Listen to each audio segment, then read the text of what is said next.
Good morning, everyone. Good morning. Great to see you again for this final session on the study of the Bhagavad Gita. We'll start with a short Mangalacharanam and then a little summary of what we've looked at so far, and then we'll look at Bhakti Yoga, the yoga of the heart. So please make yourselves comfortable, any position, roll your shoulders a little bit if you feel that helps you, and focus on your own breathing. Om Ajnanatimidandhasya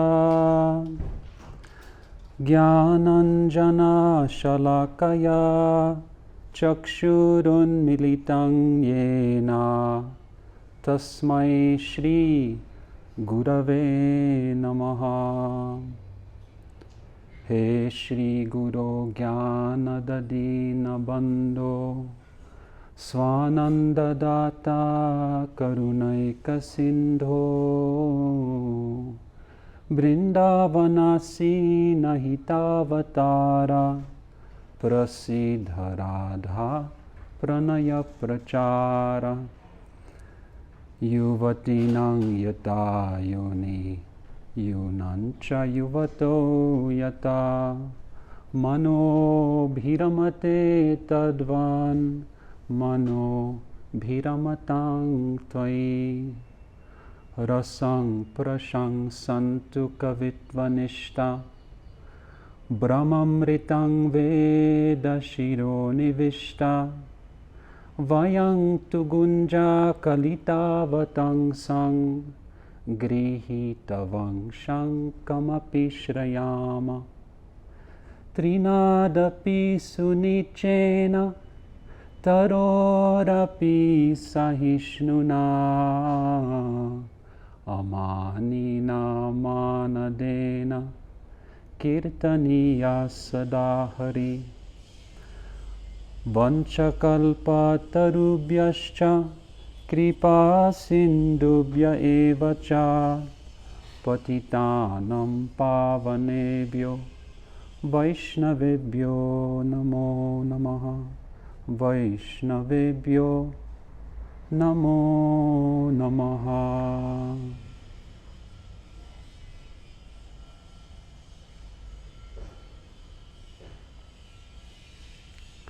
Thank you very much.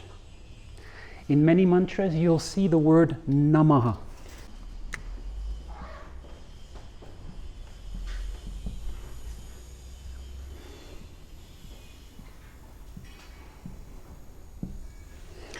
Namaha means not me.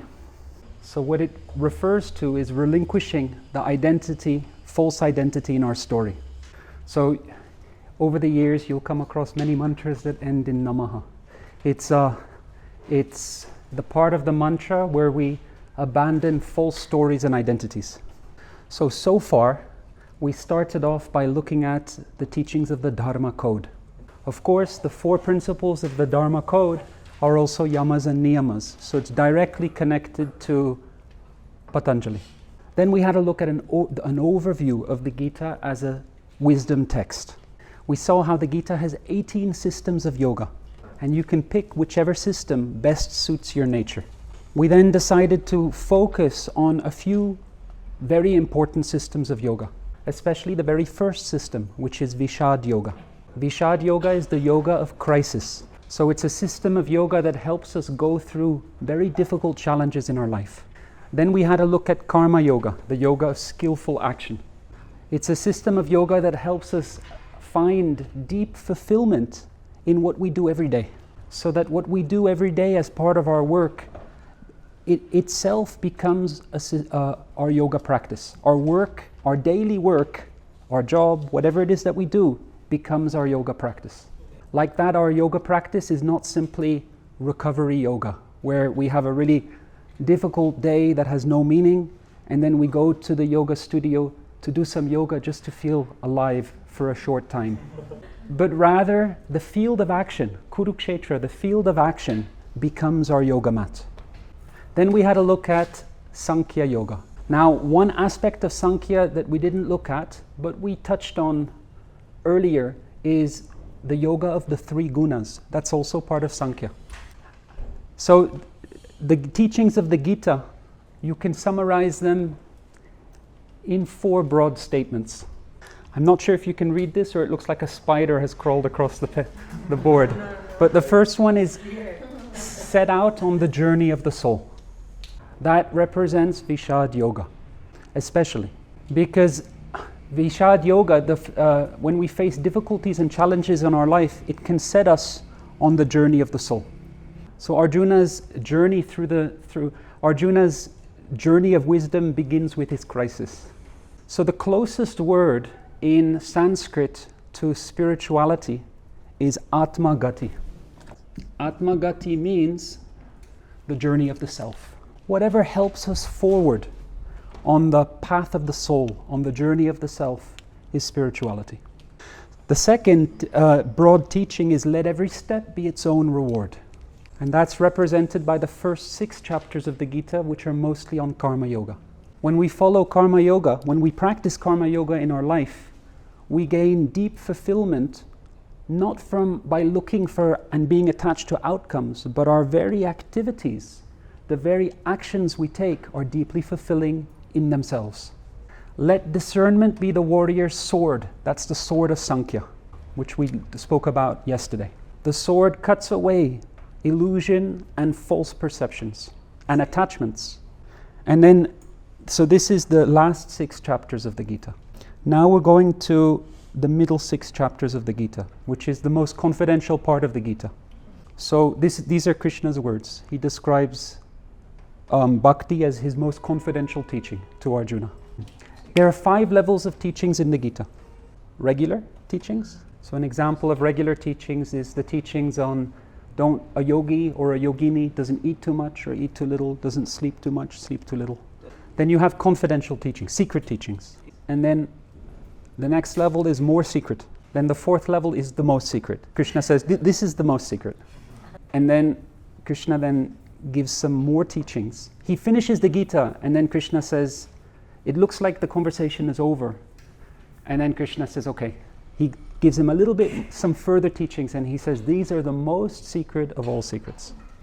So why is it that we are doing the first chapter, then the first 6 chapters, the last 6 chapters, and then why the middle 6 last? It's because in Western culture, the ultimate teachings we're leading to, we put them at the end, don't we? But in ancient India, you place the most confidential teachings in the center. You'll find that in many texts, like the Bhagavad Gita, the Bhagavad Purana also.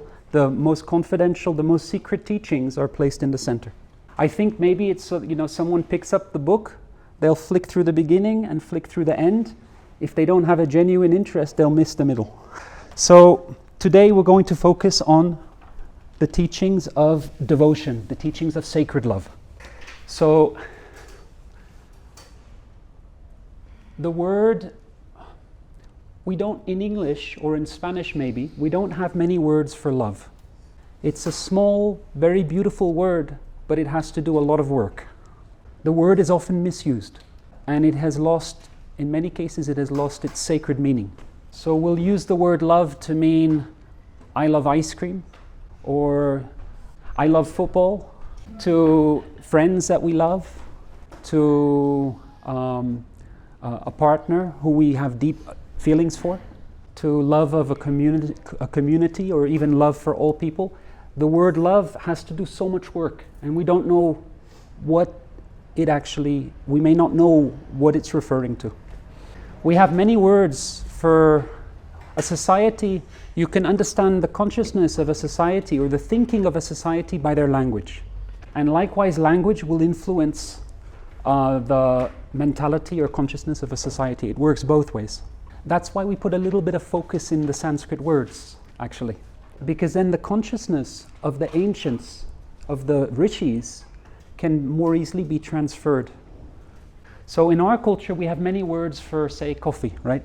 So many: frappuccino, cappuccino, latte, mocha. The list is endless. It would be hard. We would need 2 or 3 of these boards if we wrote it all down. So we're a little bit like a coffee culture. But we have only 1 or 2 words for love or affection. Even the ancient Greeks, they had 6 words for different types of love. The last time I counted in Sanskrit, in the culture of ancient India, there are over 20 words, and they describe different qualities of love. In fact, what's very interesting is that the ancient texts, including the Gita, speak of the purity of love.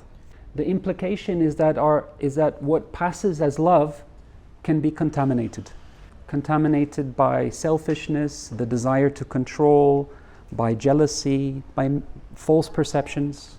So the practice of developing pure love, which we can call sacred love, is the path of Bhakti Yoga. So we'll have a look just a little bit first as an introduction, the difference between sacred love and love that's very tied to our small human story. So we'll call love that's bound within our story. So at the very beginning, the first verse, Dharma kshetre kurukshetre samaveta yuyutsavaha. Dhritarashtra also has love for his son Duryodhana, but that love is completely tied up in his small human story. So it leads to enmity and conflict. So we'll call that small love. And here we will look at sacred love. So let's have a look first at the qualities of small love, because we've had personal experience in our life of what small love can be like. Now, we're looking here in two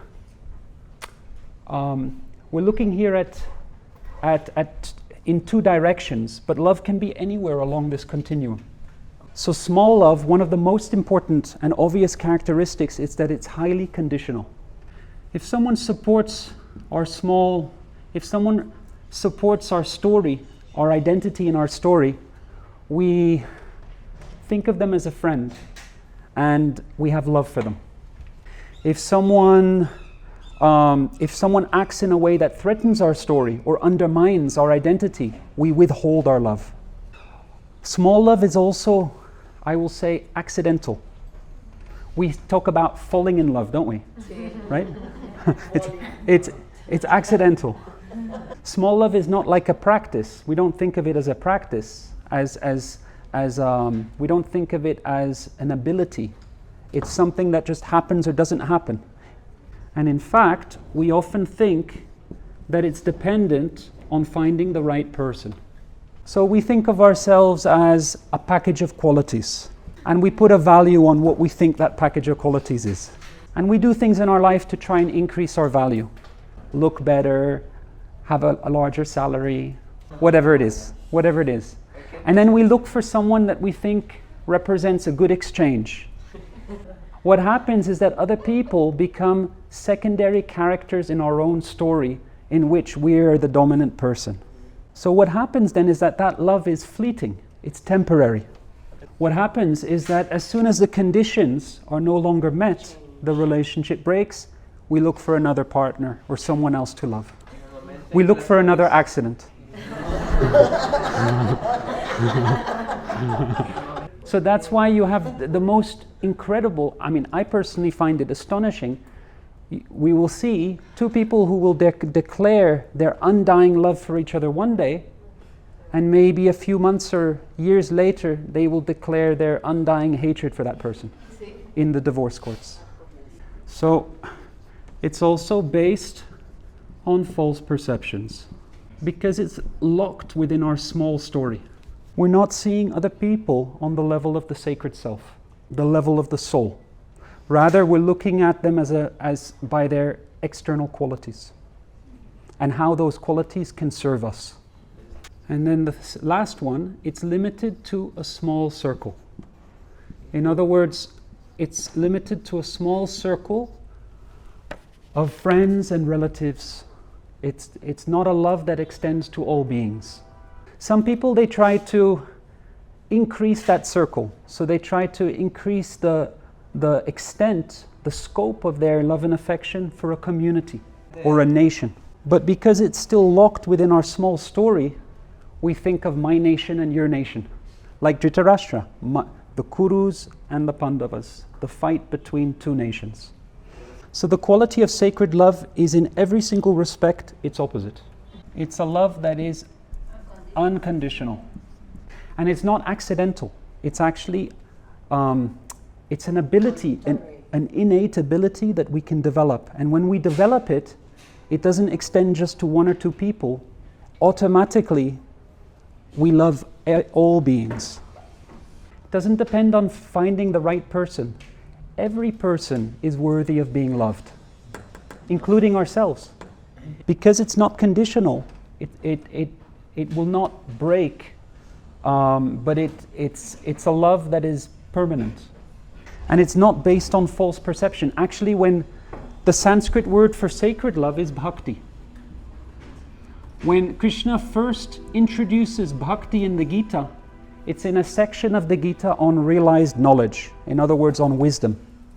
In other words, rather than being based on false perception, on lack of knowledge, that quality of love, sacred love, is the heart of wisdom.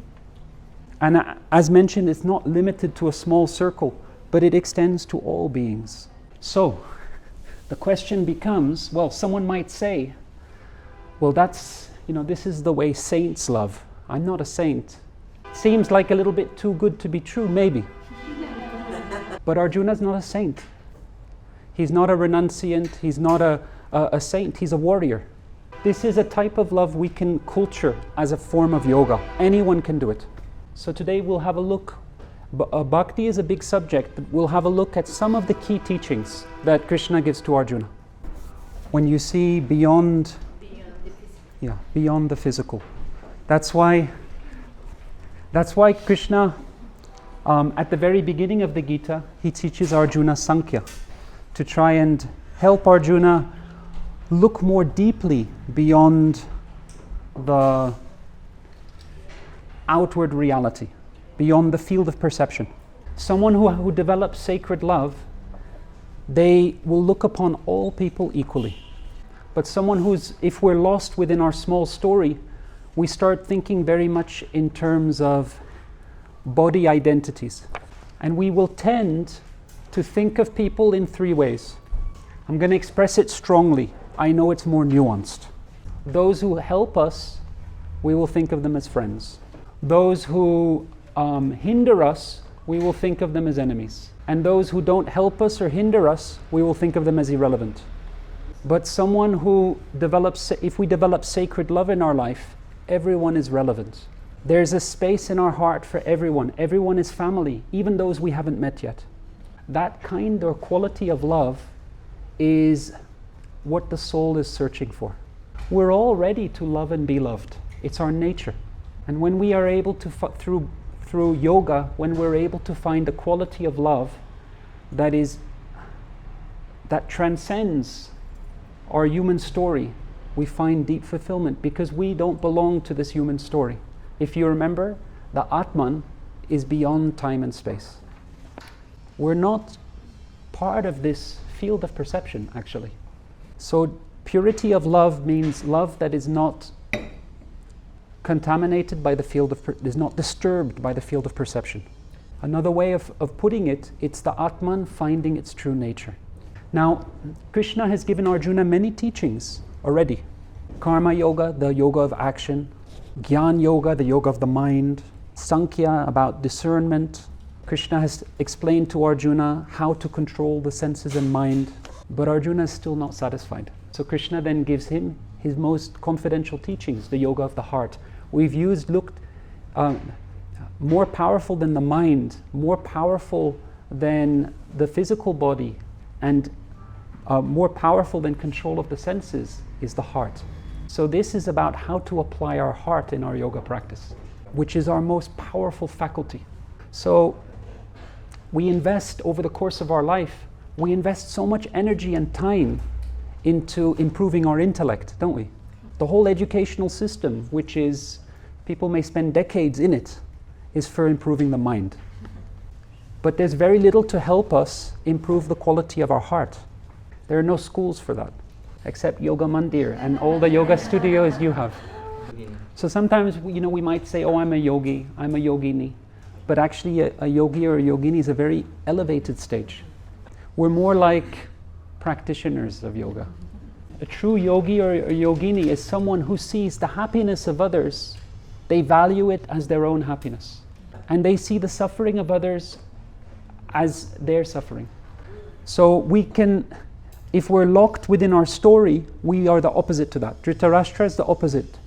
So when we're the opposite, then when someone, even our friend, achieves something very good or gets something very good, we'll congratulate them, but secretly we feel a bit bad. We wish we had that. And if our competition is not doing well, secretly we're elated.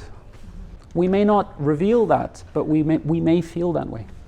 So yogi is a yogi or a yogini inverts that way of thinking. And that inversion moves us from the direction of viyoga to the direction of yoga. In other words, anything, any practice, any way of being that increases this mood of I and mine, like Dhritarashtra in the first verse, is the path of viyoga, the path against yoga. And yoga is a current that goes in the opposite direction.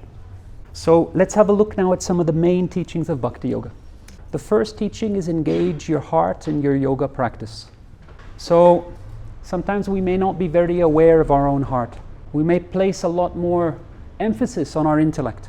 We may not even remember what the heart is for. It's like a dead organ, like the appendix. We don't know what it's for. But if we know that all systems of yoga are intended to awaken our hearts, it will change the way that we practice our yoga.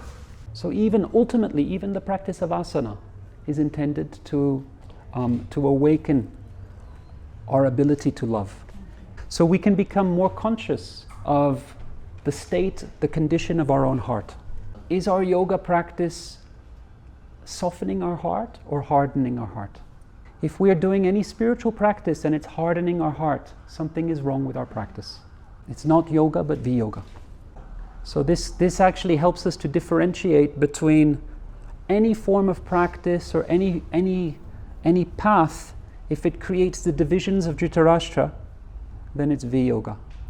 If it creates unity and affection for all beings, then it's yoga. The second teaching on bhakti, or the yoga of devotion, is widen your circle of love. Widen your circle. So to help me understand this second principle of widen your circle, there's an ancient story from the texts of India. So there was a boy named Gautam, and he studied under his teacher, who was a rishi. Gautam's teacher lived in a beautiful ashram that was surrounded by mango trees. There were many bushes and trees with fragrant jasmine, and peacocks would dance in the open spaces. So Gautam's teacher decided that he needed to go on a journey for some days. So he told the young Gautam, this particular tree, the parijata tree, is very dear to me. I use it for my daily worship. Please look after it carefully, especially its flowers. So Gautam's teacher went on his way, and the young Gautam decided he was going to look after the tree as best as he could. So he got water from the river, and he began sprinkling it on all the flowers. I don't know if you've ever seen a parijata flower in a picture or in a drawing. It's an exquisite type of jasmine. It's completely white with a center that is bright orange like the sun. In India, it has great symbolic significance. So what happened is that in the evening, when the sun began to set, all the parijata flowers began to bloom. And the fragrance of those flowers was celestial. So Gautam was very pleased. He went and took rest, and in the morning he returned to the parijata tree. When he returned, all the flowers that had bloomed had fallen from the tree and were lying on the ground like a carpet of flowers. The young boy became very worried. He began to look after the flowers with even greater care. He also cleaned all of the leaves. He thought maybe someone is coming at night and disturbing the tree, so I will keep vigil. Now, as soon as the sun began to set, all the buds opened up. Flowers of parijata everywhere. And then he stayed there the whole night. No one came. Then as soon as the sun began to rise on the eastern horizon, all the flowers that had blossomed, one by one, began dropping from the tree. A few days later, Gautam's teacher came back from his journey. Gautam explained everything that had happened. The teacher said, I asked you to look after the parijata tree just for that reason. So I could share with you the yoga teachings of parijata. So Gautam's teacher began to explain that there was once a king who had a beautiful daughter. Her name was Parijata. This young princess fell in love with Surya, the god of the sun, as he was riding his chariot across the sky. Surya propositioned her, leave your kingdom and be mine. So Parijata shed her royal robes and ascended to the sky with Surya. But after some time, Surya tired of her and became cold. Abandoning her, Surya fled in the sky, and the young Parijata died of a broken heart. The king, who was filled with sorrow, cremated the princess's body. From her ashes there arose a single tree with the purest of white flowers, each containing a blazing orange heart. Since the tree can't bear the sight of the sun, her flowers open only after the sun has left the sky. And upon the touch of the sun's first rays at dawn, all her flowers immediately fall to the ground and die. There are 3 teachings of Parijata. So the first one is about love, loss, and heartbreak. The love of this world is ephemeral. If the sun could witness the true beauty of Parijata, he would never be able to leave her. But Parijata reveals her beauty at night, which is the only place that the sun can never go. So every time the sun crosses the sky, it sees only a pitiable tree and a carpet of fallen flowers. Gautam's teacher continued, our beauty is also hidden. The beauty of the soul can't be seen with the external eye or by the light of the sun. For those who haven't yet been able to see with the eyes of love, the soul remains unseen. This is the first teaching of Parijata, the teacher said. For that reason, Parijata is known in India as the tree of sorrow. Gautam asked, what's the second teaching? Gautam's teacher said, come back tomorrow. And I'll tell you. So Gautam had a restless night. He wondered how much of beauty in life was unseen by him, just like the sun. So he eager to know the next teaching, he came again to the teacher's ashram. The rishi explained, the aim of Bhakti Yoga is to expand our love by deepening it and widening it. There are 2 ways to do it. The first is to try and direct our love to every individual in our life. That's like watering the individual buds and leaves of the tree. It's a well-meaning approach, but not without its limitations. There will always be buds and leaves that we're unable to see or reach, and we'll tend to look after those buds and leaves that are close to us and neglect those who are beyond our immediate reach. Instead of focusing on the individual buds and leaves, we can focus on the tree's root, which is the source of the entire tree. If we water Parijata's root with love, we automatically nourish the whole tree. In other words, the water of our love and affection will flow to every part of the tree. So in Bhakti Yoga, we widen our circle of love by directing it to the source. The sages and mystics explain that the soul of all souls is the root of the tree of life. We're each a spark of the divine. Our own individual consciousness is a ray of the Supreme Consciousness. And our existence depends on this Supreme Consciousness, just like the leaves and flowers of a plant depend on its root. So the root of the tree of life in the texts of India has many names. In the Bhagavad Gita, the soul of all souls is Krishna, present in the heart of each of us, the universal teacher. Actually, all wisdom is contained already within our heart, because Krishna is in our heart. Other names, if you look at the 1,000 names of Vishnu, one of them is Vriksha, the tree of life. One of them is Vishvam, the universe. Another one is Vishvatma, the soul of the universe. A little detail about the Sanskrit language. Sanskrit doesn't actually have names for individual things in the same way as English or Spanish.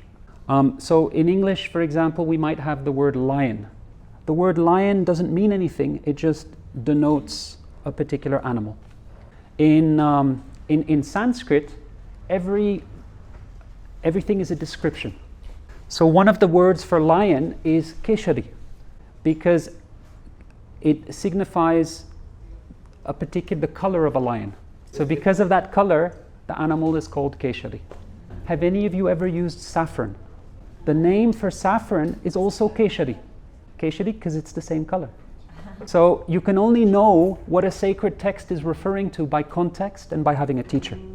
So the first Indologists who came from Germany and England, they translated the Upanishads. It's a mess, a lot of it, actually. Sorry, it's a mess. So the names of the soul of all souls, the soul of the universe, there are so many names and they describe certain qualities. So you can choose whichever name you want depending on the quality that touches your heart. Should we have a look at the third teaching? Okay. So again, Gautam's teacher said, come back tomorrow. Okay. But come back early in the morning. Gautam came at just before dawn. I missed something from the last teaching. Let me go back a little bit. So Gautam's teacher explained that if we develop sacred love directed at the source of consciousness, automatically we develop love and affection for all beings. If in our practice of bhakti, we are not automatically feel that all living beings are our family, our practice of bhakti is incorrect, is deficient. The teacher said, true yogis see the happiness and suffering of others as their very own. What we just looked at. So the next day, Gautam came to the ashram at dawn, before dawn. The rishi had his eyes closed and was deeply absorbed in meditation. He was sitting under the parijata tree, facing his deity of Krishna. Gautam sat next to him in silence. He felt an indescribable peace. Then dawn began to approach, and flowers began dropping. Parijata flowers began dropping on both of them and on the deity of Krishna. It was an enchanting sight that took Gautam's breath away.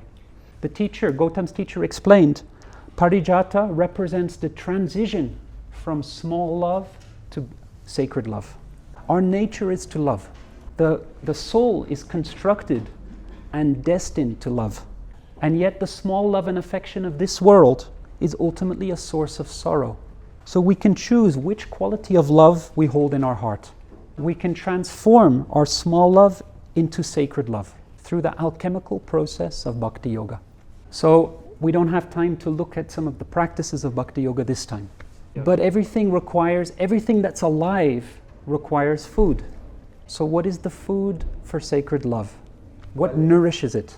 I asked that question to my teacher, and he replied, loving service and humility. Humility, we tend to think of love as just like an emotion, but actually true love is expressed through service. So you know that the word for service, loving service, is seva. Or is it a long A? Seva. But there's no translation for seva in English. No good translation. Actually, we sometimes say service, but closest in feeling is privilege. Because there's a lot of service that we do where our heart is not present. But when we're really doing seva, it's the greatest honor, the greatest privilege. And the earth on which the tree of bhakti grows is humility. So we started our discussion by looking at Krishna's teachings on humility, and we end today on Krishna's teachings of humility. Humility is the essence of knowledge. May all beings enjoy happiness and the root cause of happiness. For me, it's been an immense honor and privilege to meet all of you. Costa Rica is a small country, so I'm hoping that our paths will cross many times. Thank you so much. Thank you.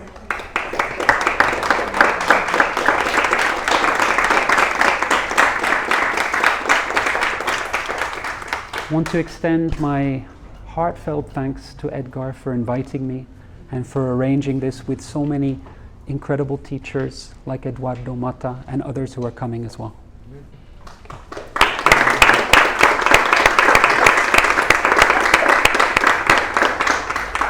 And then a round of applause to all of you for your for participating in this event and making it so successful, and for being the wonderful people that you are and the teachers of yoga that you are.